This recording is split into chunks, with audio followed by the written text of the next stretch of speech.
I wasn't supposed to be out that late. Not in that part of town. But I stayed too long at my friend Mara's apartment, lost track of time between drinks, bad movies, and trying not to think about Monday. By the time I checked the clock, it was already past 1 a.m. and the last train had left 10 minutes ago. Mara offered to let me crash, but I had work early the next morning. So I stepped out into the cold October air, wrapped my coat tight, and ordered a taxi. Not a rideshare. Just a taxi. It was an old habit. Something about a yellow cab always felt safer, more familiar, like a throwback to childhood when my dad used to whistle for one outside the theater downtown. I hadn't seen one in years, honestly, but there it was, on the app, local cab, driver en route. The driver's name was Ray. No photo. No reviews. Just a car ID and an old school taxi icon. I hesitated, but not long. I was too tired to care. The cab showed up exactly 5 minutes later. Right on time. It looked out of place. Old. Faded yellow with rust around the fenders. The paint was chipped near the bumper. And the sign on top was crooked, flickering like a dying bug zapper. But it stopped right in front of me. The back door opened by itself. I stepped in. "Evening," said the driver, not turning around. His voice was soft. Almost gentle. "Headed home?" "Yeah," I said, a little surprised. "You know the address?" "Of course." He smiled in the rearview mirror. The mirror didn't show my reflection. Just his eyes. We pulled away from the curb. The city looked different that late at night, empty and flat, like a stage waiting for actors to walk on. Street lights flickered as we passed, casting long shadows that stretched farther than they should be. Still, for the first few blocks, it was quiet. Normal. Ray had a cassette player hooked up to the dashboard, playing soft jazz. Real old stuff. The kind of music you'd imagine in a smoky lounge, where everyone knows your name and regrets are poured like whiskey. But after a few minutes, I noticed something. We weren't going the right way. He turned onto a street I didn't recognize. No signs. No lights. No cars. Just dark buildings and shuttered windows. Ray, I leaned forward a little. "This isn't the usual route?" He nodded once. "I know a shortcut." That was it? No explanation. No glance back. Just, "I know a shortcut." I didn't say anything for a moment. Maybe he really did know a faster way. Maybe he'd been driving longer than I'd been alive. But still, the unease had started, creeping under my skin like a cold sweat. I pulled out my phone. No signal. No bars. No GPS. Nothing. That was the first time I felt genuinely afraid. I glanced at the door. No handle. Just smooth plastic. The lock was down. I tried the window switch. Nothing happened. The cab kept moving. I looked out the window and froze. The street outside. I recognized it. But not from this city. It was a block from my childhood neighborhood, a cul-de-sac I hadn't seen in 15 years. The mailbox was still broken. The blue tricycle was still on the lawn. It was like stepping back in time. "How did we get here?" I whispered. Ray didn't answer. The radio crackled. Jazz fizzled out into static. Then a voice came through. "Passenger acquired. En route." I stared at the speaker. What did it say? Ray didn't respond. but he smiled. A wide, slow grin that stretched just a little too far. I reached for my bag. It wasn't there. Neither was my coat. Or my phone. Or my purse. I was wearing a thin hospital gown. My arms were cold. My legs were shaking. I blinked. I was back in my coat. Phone in my lap. Bag beside me. What the hell was happening? I looked up and the mirror was gone. Only his eyes remained, floating in black glass. "You're seeing through," he said. "Seeing what?"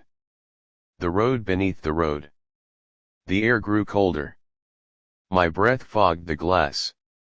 The buildings outside weren't made of brick anymore. They looked like bone.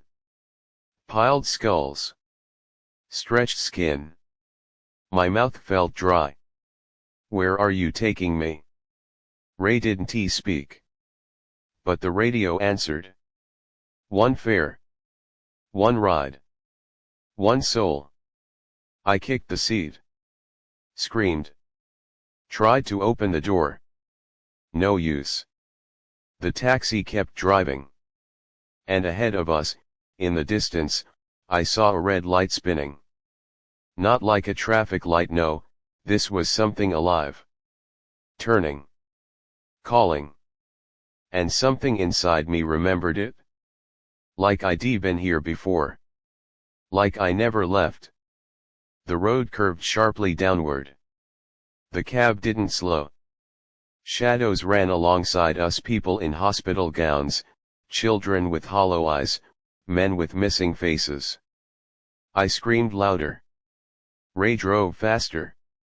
The last thing I remember before blacking out was his voice. Whispering softly, "Don't worry, Claire. You'll understand soon." I woke up in my own bed.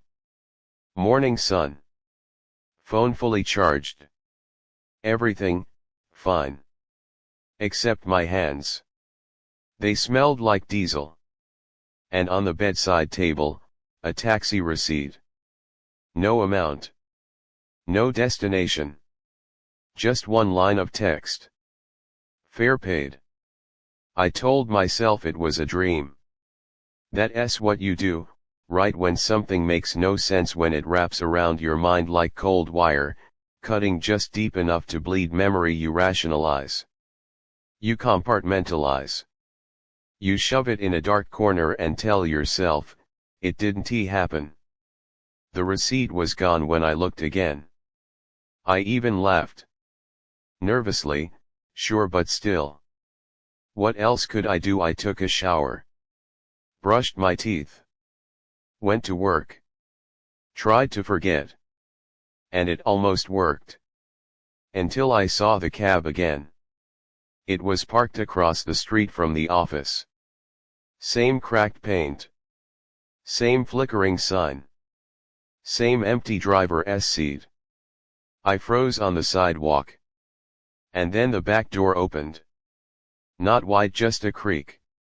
Just enough to say, "Get in." I turned around and walked away, heart pounding. I didn't look back.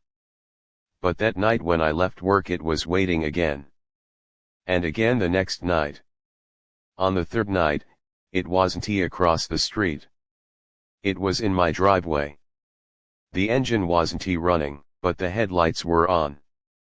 Weak yellow, like old eyes behind cataracts. I didn't go inside. I stood there for a long time, the cold air filling my lungs, my keys tight in my hand like they might keep me tethered to something real. Then I did something stupid. I walked up to the cab. And looked inside. No one was behind the wheel. But the meter was running. The numbers flickered like they were glitching. Midnight. Then they blinked. 1 hour 3 minutes and 17 seconds. I had no idea what that meant. Then it changed again. Midnight and the back door opened. Just like before. I didn't get in. But I did see something. Something sitting on the back seat. A photo. Of me. I snatched it and ran. Slammed the door to my house. Locked it. Triple bolted it. Drew the curtains. My heart wouldn't stop racing. I looked at the photo. It was recent. Like, taken that week. I was walking out of the coffee shop by my office. Same coat. Same bag. Behind me in the photo the taxi.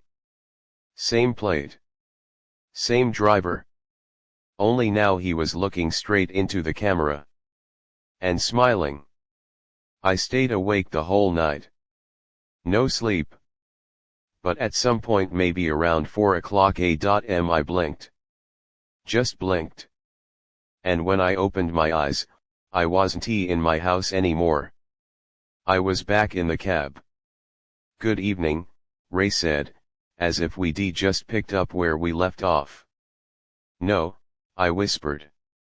"No, no, no." But I was locked in. No door handles. No windows. No phone. Just me. And him. And the road that should be led home but didn't. It led somewhere else. Somewhere underneath. Outside, the world changed fast. Streets twisted. Buildings leaned in. Traffic lights blinked symbols instead of colors.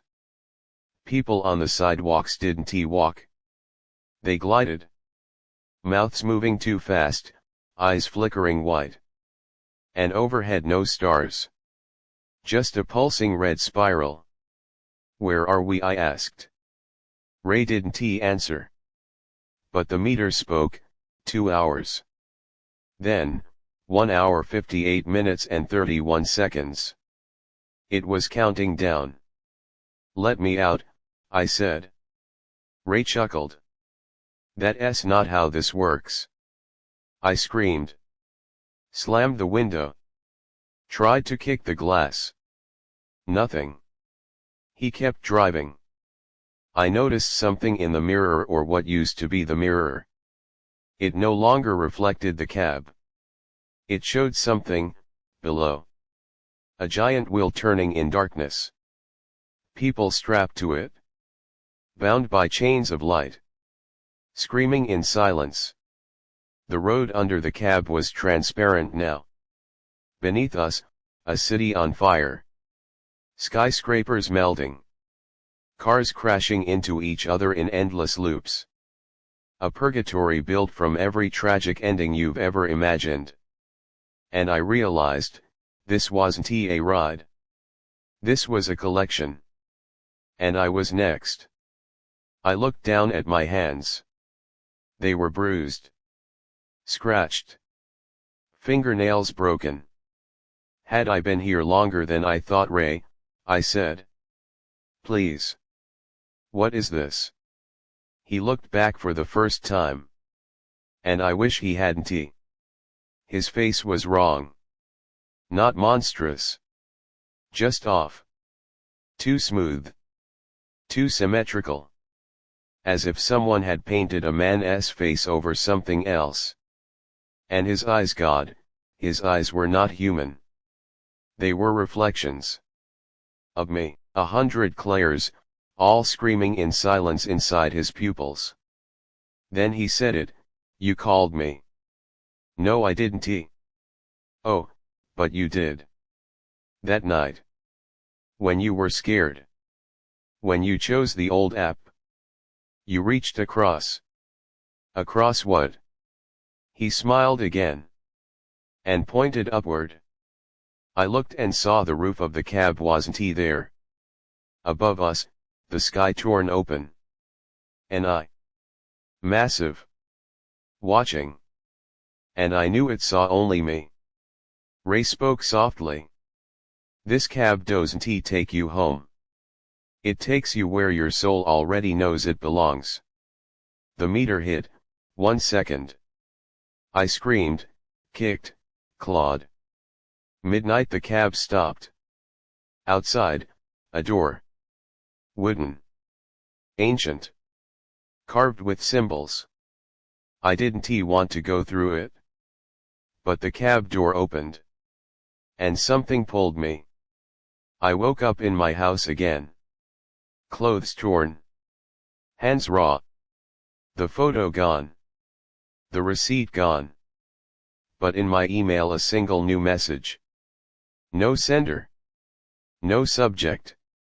Just an image. The cab. Waiting. And on the windshield, written in fog, "See you soon." I stopped leaving my house. I couldn't. Every time I opened the front door, I'd see it. The cab. Parked somewhere nearby. Sometimes a block away. Sometimes right in front of the house. Always watching. Sometimes the engine was on. Sometimes not. Once, I saw someone get in. A woman. Maybe in her 30s. I ran outside to stop her, but the cab was already gone. Like it had never been there at all. I didn't sleep much after that. Couldn't eat. Couldn't focus. My phone rang constantly with unknown numbers. Each time I answered, there was silence, then the faint sound of a ticking meter. Sometimes I'd hear my own voice. Echoing back at me. Saying things I hadn't said yet. I started to think I was losing my mind. So I did what anyone desperate and scared and completely out of options would do. I looked him up. Ray. I didn't have much to go on. No last name. No license plate, though I remembered part of it. YXZ 1982. Seared into my brain like a scar. I searched everything. Taxi accidents. Missing persons. Urban legends. It took a few hours, but eventually, I found it. A news article. Archived. Scanned from an old newspaper. Tragic cab fire claims driver, passenger.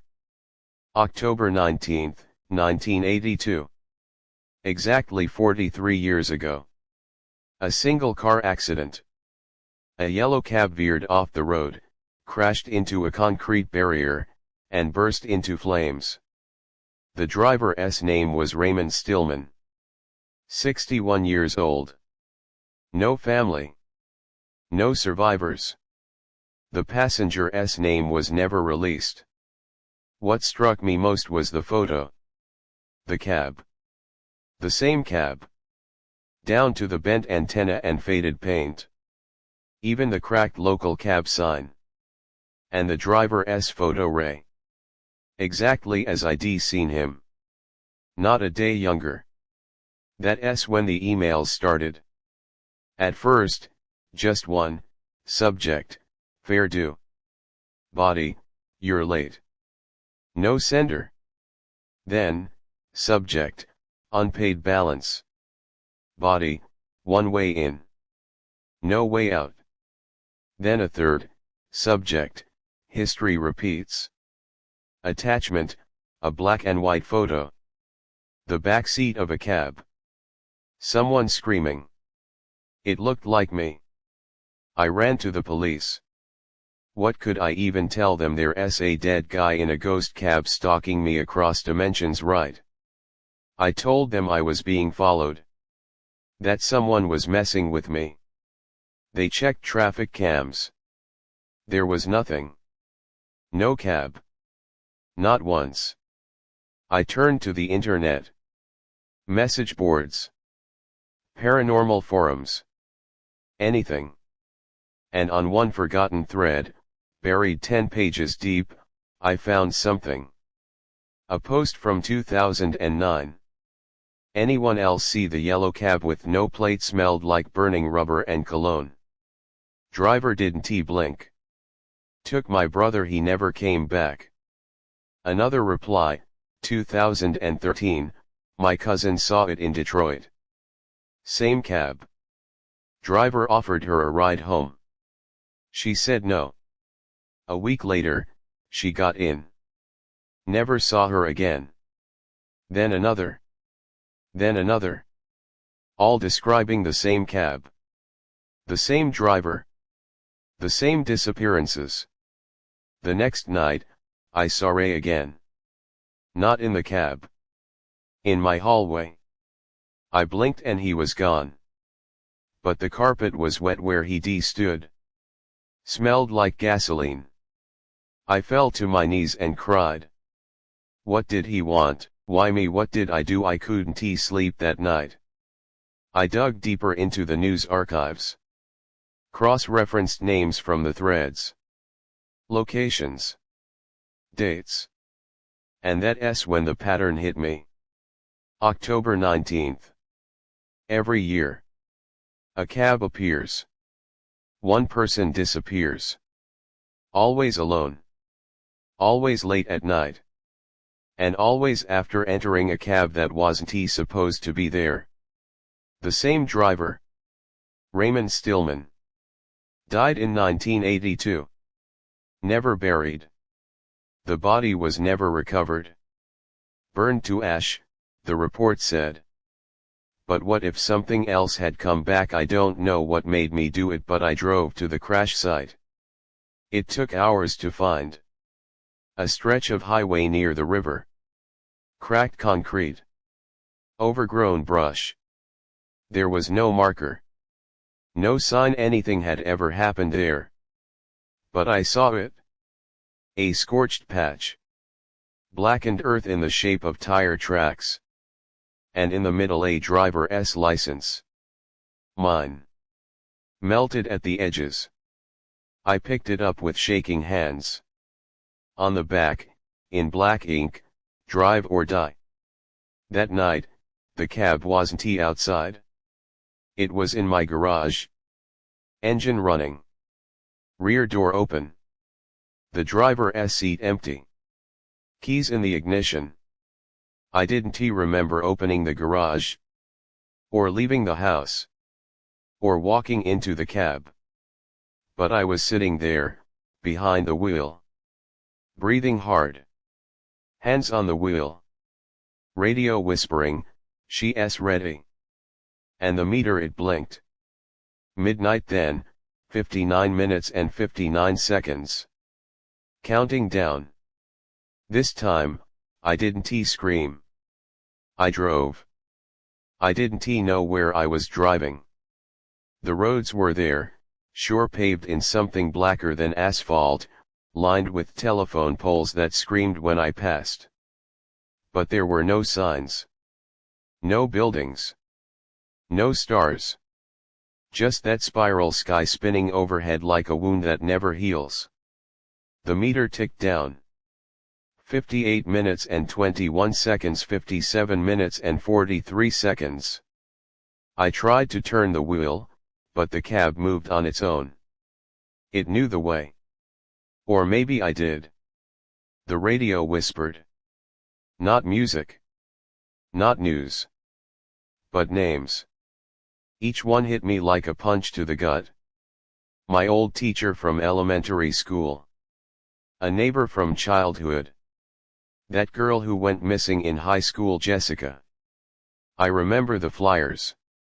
The candlelight vigils. Then, my mother's voice. Calling my name. Begging me to stop. I slammed the brakes. The cab skidded. I threw the door open and tried to run, but the world outside wasn't solid anymore. It was memory. I fell into it. I landed in a hospital corridor. Fluorescent lights buzzing. That antiseptic stink. People in blue scrubs rushing past me like I wasn't there. And at the end of the hallway a door. Inside, my father. Hooked to machines. Dying. I hadn't been there the day he passed. I told myself it was too far to drive. That he wouldn't know I was there anyway. But now. I was there. He looked at me. Eyes hollow. Mouth stitched shut. And on the monitor above his bed, instead of his heartbeat it showed the taxi meter. 49 minutes and 12 seconds he tried to speak. I turned and ran. Back in the cab. Breathless. Shaking. The road kept pulling me forward. Ray appeared in the rearview mirror. Not in the back seat. Not beside me. In the mirror, smiling. "You're getting close," he said. To what? I screamed. To paying what S owed. That S when I saw the signs. They weren't road signs. They were floating in the air. Hanging like torn fabric from the sky. Guilt. Denial. Choice. Then, payment due. The road cracked beneath me. The cab nosedived straight into the void. I screamed as we plunged. Then everything went dark. I woke up in the back seat. My hands were bound. Ray was driving again. "Time's up," he said. The meter had stopped. Midnight, but now it glowed red. Then he turned around.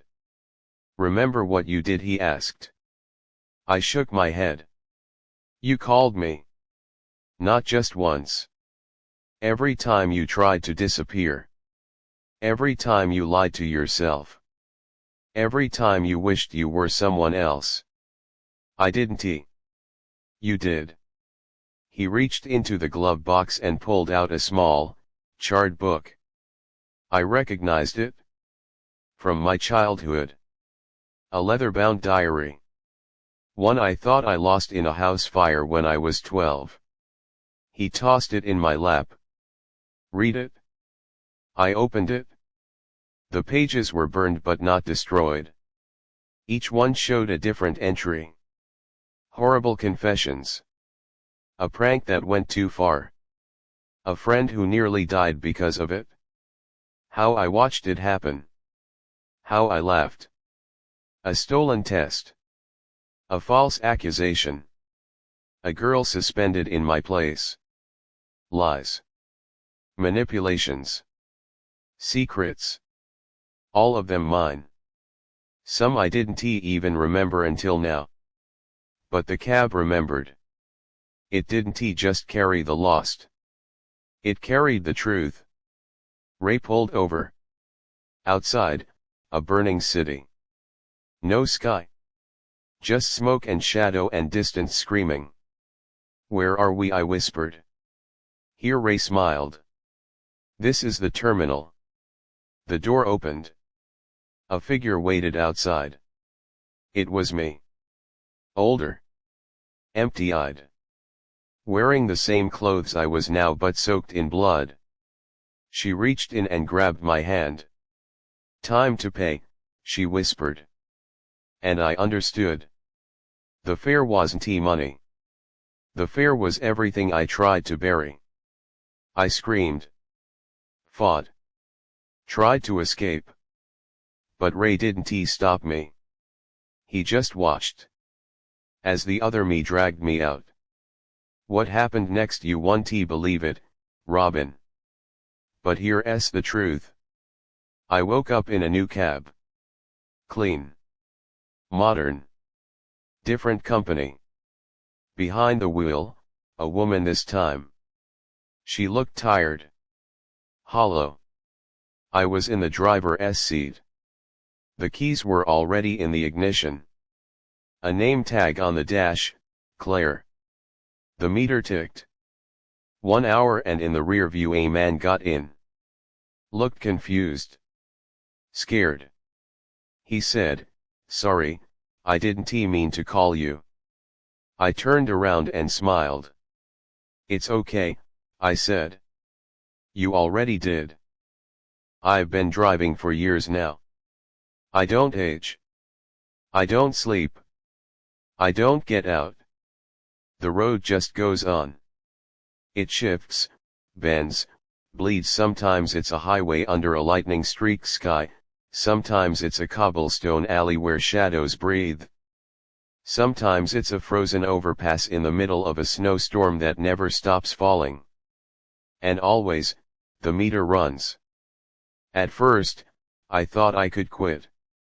That there was a way to get out, return to the world of the living, forget Ray, forget the fire, forget the deal. But that's not how this works. This job, it's not about punishment. It's about balance. Ray explained that to me once. Or whatever Ray was. Maybe he was the first driver. Or maybe just a reflection of the soul behind the wheel. There's a weight in the world, he said. Guilt, regret, pain, people carry it. Most never realize how heavy it is until the end.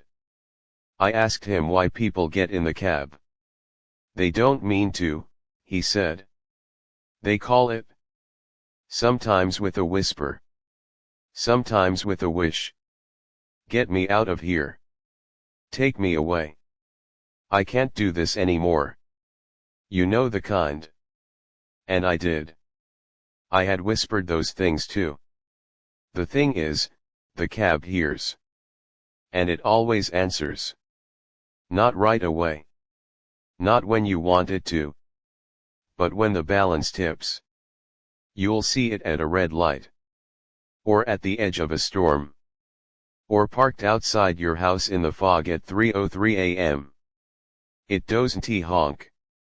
It waits. And if you open the door, that's the deal. I've picked up 100 fares since then.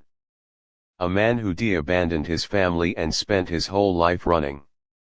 A woman who watched something crawl out of her basement and pretended she hadn't. A teenager who took something that didn't belong to him and left a friend bleeding in the woods. They all said the same thing when they sat down. I didn't mean to call you. And I always say the same thing back. You already did. Sometimes they fight. Sometimes they try to get out. Sometimes they cry. But the meter doesn't stop.